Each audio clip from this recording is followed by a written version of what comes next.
The government in Mali is about to collapse, and they've just carried out airstrikes to try and stop it from happening. Over the last week, this group, I can't say their name, announced they've imposed a blockade onto the fuel imports coming into the capital city of Mali, Bamako. If you don't know, Mali relies on fuel imports from other countries for their country to run, and if the fuel doesn't get into the city, then it will shut the city down and cause chaos. But the main thing, which is why this group is doing this, is that if the city doesn't get fuel eventually, then the government will either be overthrown or be forced to step down. Because without fuel, the people living in the city literally won't be able to make any money, and they'll start to get really quite mad. Now, at the moment, it is bearable. The city is getting just enough fuel, but it is getting worse. I exaggerated at the start that the government is about to collapse, but if this group continues it, then it's what the group wants, and the government could collapse. But today, though, as I said at the start, the military in Mali started attacking back, and they carried out airstrikes onto the group that's blockading these fuel imports, where they're hijacking trucks and stopping the fuel trucks from getting in. Although it does seem that that isn't going to stop everything. Because of these attacks taking place,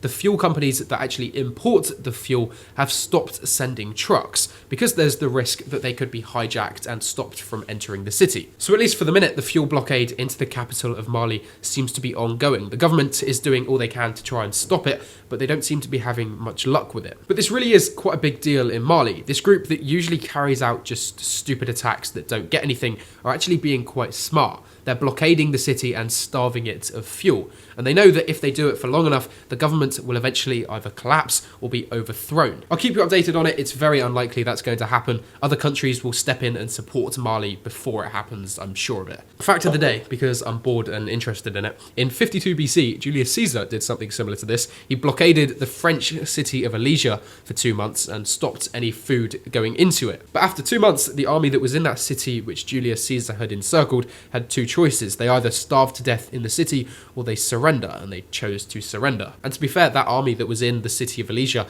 which was led by Vercingetorix, was actually one of the strongest armies in Europe at the time. If they fought on the battlefield, they probably would have beat Julius Caesar's army, so it was quite a smart move from Julius Caesar. Quite interesting. You can tell I'm interested in history. But yeah, this isn't what's happening in Mali. Just this group has blockaded a few places. They definitely haven't encircled the city like Julius Caesar did, but it's still quite a big deal, and I'll keep you updated on it. So as usual, you can leave me a follow for some more global news like this.